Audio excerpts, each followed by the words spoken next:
Hello everyone, I hope आप खैर आफियत से होंगे। सो इस वीडियो में आज हम स्पेसिफिकली बात कर रहे होंगे कि हमें किस तरह पता लगेगा कि एक कौन सी मार्केट में हमें पैसे लगाने चाहिए और कौन सी मार्केट में हमें पैसे नहीं लगाने चाहिए। तो स्टॉक मार्केट में सबसे पहला ऑब्वियसली आपको ये मालूम होना चाहिए कि कौन सी स्टॉक मार्केट में आपने लगाना है। आपने यूएसए की स्टॉक मार्केट में पैसे लगाने हैं, आपने पाकिस्तानी स्टॉक एक्सचेंज पे पैसे लगाने हैं, आपने शंघाई स्टॉक एक्सचेंज पे लगाने हैं, यूरोपियन मार्केट्स पे लगाने हैं। तो वो आपको किस तरह डिसाइड करना है, तो उसके ऊपर हम आज स्पेसिफिकली बात कर रहे होंगे, क्योंकि आपको पहले मार्केट डिसाइड करनी है और उसके बाद फिर आपने स्टॉक की फेयर वैल्यू निकालनी है। जैसे कि मैंने आपके साथ लास्ट वीडियो में बताया था कि स्टॉक की फेयर वैल्यू होती क्या है, इसी तरह आपने मार्केट की देखनी है कि भाई मार्केट की फेयर वैल्यू अभी है कि नहीं है, मार्केट अपनी फेयर वर्थ पे है कि नहीं है। तो जैसे कि मैंने आपको लास्ट वीडियो में बताया था कि 3 कैटेगरीज होती हैं किसी भी चीज़ की। वो ये है कि या तो वो ओवर वैल्यूड हो, या फिर वो अंडर वैल्यूड हो, या फिर फेयर प्राइस पे हो। अगर मैं आपको क्विकली रिकैप दे दूं तो अंडर ओवर वैल्यू का मतलब ये है कि एक चीज़ की जो कीमत है वो अपनी कीमत से ज़्यादा अमाउंट में बिक रहा हो, लाइक उसकी इतनी वर्थ नहीं होती। एक चीज़ है, लेट्स से पेंसिल है, उसकी कीमत जो है वो 10 रुपये, लेकिन वो मार्केट में 15 रुपये की बिक रही है, तो वो ओवर वैल्यूड होगा।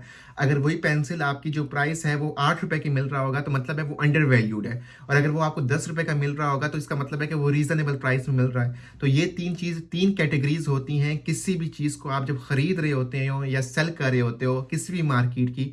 तो ये 3 चीज़ें कैटेगरीज बनती हैं। तो हमने देखना होता है कि कौन सी कैटेगरी में हमने ऑपरेट करना है। तो या तो आप अंडर वैल्यूड में ऑपरेट करते हो क्योंकि आपको रिटर्न के चांसेस ज़्यादा होते हैं, आपके पास जो प्रॉफिट होता है वो ज़्यादा मिलने के चांसेस होते हैं, ठीक है, लॉसेस के कम चांसेस होते हैं। और दूसरी कैटेगरी होती है आपने फेयर वैल्यू, यानी एक मार्केट मुनासिब रेट पे आपको अगर चीज़ें मिल रही हो तब आपने उसमें काम करना है। तो उसमें आपको रिटर्न भी मिल जाता है, ठीक है, और रिस्क भी रिलेटिवली कम होता है। लेकिन अगर आपकी जो मार्केट है वो ओवर वैल्यूड हो तो उसमें आपके रिटर्न शायद मिल जाए लेकिन लॉसेस के चांसेस ज़्यादा होते हैं और आप अपने पैसे गंवा सकते हो। तो बहुत ही इंपॉर्टेंट कंसेप्ट है इसी वजह से, क्योंकि अगर आपको ये नहीं पता होगा कि एक मार्केट, लेट्स से आप एक कंट्री में ऑपरेट कर रहे हैं और उसकी मार्केट ओवर वैल्यूड है, तो अगर आप उसमें पैसे डालोगे बेशक आपका स्टॉक जितना भी अच्छा होगा तो आपके लॉसेस के चांसेस बढ़ सकते हैं।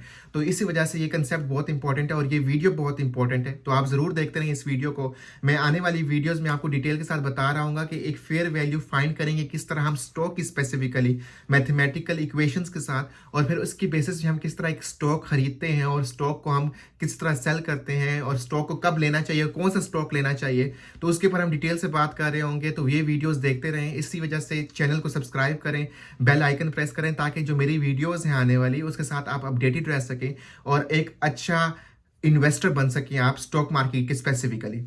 तो चलें अब बात करते हैं कि ये जो इंडिकेटर है जिस चीज़ की मैं बात कर रहा हूँ ये किस तरह आपने फाइंड आउट करना है। एक मार्केट की एक्चुअल वैल्यू, या मैंने देखना है कि मार्केट सही मुनासिब रेट पे ऑपरेट कर रही है कि नहीं कर रही। तो इसका एक सबसे अच्छा इंडिकेटर होता है और उस इंडिकेटर को कहते हैं कि बुफेट इंडिकेटर। अब ये इंडिकेटर क्या होता है, ठीक है, रेशियो होती है, ऊपर आपने market capitalisation, total market capitalisation divide by GDP of a country multiply by 100।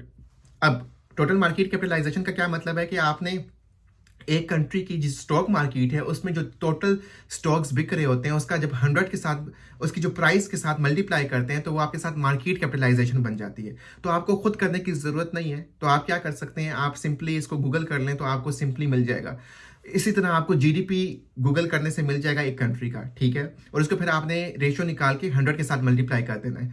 तो अगर आपको मैं एग्जांपल देता हूँ यूएसए की, तो अगर आप यूएसए की जब सिंपल जाके गूगल पे लिखेंगे US total market capitalisation stocks की, ठीक है, तो आपके पास एक अमाउंट आएगी जो अभी अगर आप देख लें तो अराउंड 50.8 आती है, ठीक है, और ये चेंज हो सकती है डिपेंडिंग अपॉन द टाइम। तो 50.8 डिवाइड बाय अगर आप फिर गूगल कर लें जीडीपी, ठीक है, यूएसए की, तो आपको मिल जाएगी 25.44। तो आप इसको अगर डिवाइड करते हैं तो आपके पास अराउंड आता है 1.99, और उसको आप अगर 100 के साथ मल्टीप्लाई करते हैं तो आपके पास आ जाता है 199 पॉइंट समथिंग, ठीक है। तो ये जो अमाउंट है ना, आपका थ्रेशहोल्ड जो मैं आपको बता रहा हूँ, अब ये थ्रेशहोल्ड आपने माइंड में रखना है। आपको कब पता लगेगा कि ये जो 1.199 है ये बुफेट इंडिकेटर है, ये ओवर वैल्यू रिप्रेजेंट कर रहा है, ये अंडर वैल्यू रिप्रेजेंट कर रहा है, या फिर ये मुनासिब वैल्यू है, या ये मार्केट जो है वो फेयर वैल्यू पे ऑपरेट कर रही है। तो आपने ये माइंड में रखना है कि अगर ये वैल्यू 75 से कम हो, 75 से कम हो, तो मतलब ये है कि ये जो मार्केट है वो अंडर वैल्यू ऑपरेट कर रही है, ठीक है, यानी इस मार्केट की वर्थ है लेकिन अभी तक इसमें इतना पैसा लगा नहीं है, लोगों ने अभी इसमें इतना इन्वेस्ट नहीं किया, जिसकी वजह से ये मार्केट अभी तक अपने पोटेंशियल पे नहीं पहुंची, तो ये अंडर वैल्यूड है। और अगर 75 से ऊपर हो और आपका अराउंड 9500 हो, तो इसका मतलब ये है कि इस थ्रेशोल्ड में जो मार्केट है वो फेयर वैल्यू पे ऑपरेट कर रही है। ठीक है, ये फेयर वैल्यू थोड़ा सा ऊपर नीचे हो सकता है डेफिनेटली, बट लेट्स से अगर 120 से 125 से ऊपर आपकी जो ये वैल्यू निकलती है, जैसे यूएसए की मार्केट पे अराउंड 200 आ रहा है, तो इसका मतलब ये है कि ये जो मार्केट है ये बहुत ज़्यादा ओवर वैल्यूड है। अब इसमें आपके लॉस के चांसेस ज़्यादा हैं एज कम्पेयर टू, आपके पैसा बनना रिलेटिवली कम है as compare to some other markets. ठीक है, अब यूएसए जो है वो एबनॉर्मल ही है, ये आपको माइंड में रखना है, क्योंकि यूएसए की जो मार्केट है वो बाकी मार्केट्स की तरह ऑपरेट नहीं करती। इसके पीछे बड़ी इकोनॉमिकल रीजंस हैं, अगर आप इंटरेस्टेड हैं तो आप इसको सर्च आउट कर सकते हैं, क्योंकि यूएसए बहुत डिफरेंट तरीके से ऑपरेट करता है as compare to other countries. अब अगर मैं यही चीज़ रिपीट करूं पाकिस्तान के लिए, तो अगर आप पाकिस्तान का बुफेट इंडिकेटर निकालते हैं, तो अगर आप देखें टोटल मार्केट कैपिटलाइजेशन, तो आपको आएगा, तो आपके पास जो वैल्यू आ रही होगी वो तकरीबन 27 बिलियन डॉलर्स आ रही होगी। और अगर आप पाकिस्तान के जीडीपी निकालते हैं तो वो तकरीबन 374.7 बिलियन आ रहा होगा। और इनको आप अगर मल्टीप्लाई करते हैं 100 के साथ, तो आपके पास तकरीबन जो परसेंटेज आ रही होगी तो वो तकरीबन 7% के अराउंड आ रही होगी। अब आप तो ये समझ रहे होंगे कि वारे नहीं आ रहे, ठीक है, यानी पाकिस्तान की मार्केट तो बहुत अंडर वैल्यूड है। डेफिनेटली पाकिस्तान की मार्केट अंडर वैल्यूड है, लेकिन जब एक मार्केट इतनी अंडर वैल्यूड हो तो फिर उसमें रिस्क फैक्टर फिर भी बनता है, क्योंकि मे बी वो कंट्री डिफॉल्ट की तरफ जा रहा है, मे बी उस कंट्री के बहुत ज़्यादा इकोनॉमिक प्रॉब्लम्स हैं, जिसकी वजह से जो है इतनी ज़्यादा प्रॉब्लम्स होने की वजह से इन्वेस्टर उस पर ट्रस्ट नहीं कर रहे हैं, and that's why they are not coming toward this market. तो ये माइंड में आपने रखना है कि बहुत ज़्यादा अंडर वैल्यूड भी रिस्कीनेस शो करता है, क्योंकि अगर बाकी इन्वेस्टर्स नहीं आ रहे, क्यों नहीं आ रहे, ठीक है, तो ज़्यादा अंडर वैल्यूड पे भी आपको थोड़ा सा सोचना पड़ेगा।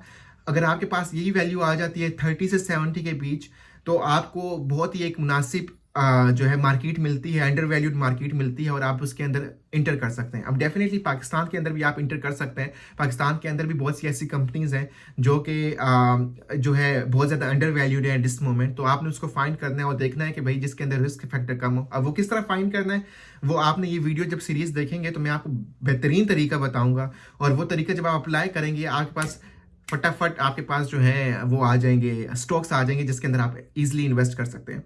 सो ये इंडिकेटर आपने माइंड में रखना है, और ये थ्रेशहोल्ड जो मैंने आपको बताए हैं वो आपने माइंड में रखने हैं, और इन कंसेप्ट को अप्लाई करते जाना है, और ये वीडियोस देखते रहें, आने वाली वीडियोस भी। तो इंशाल्लाह मैं आपकी बहुत ज़्यादा जो डिटेल में है वो कंसेप्ट्स क्लियर कर रहा हूँ, and I will be helping you कि आप एक अच्छा इन्वेस्टर बन सके। तो सब्सक्राइब कर लें चैनल को, ताकि आपको वीडियोस नज़र आती रहें, और अपना ख्याल रखिए। इंशाल्लाह दोबारा मुलाकात होगी एक नई वीडियो के साथ, तब तक अपना ख्याल रखिए। अल्लाह हाफिज़, take care, have a good day.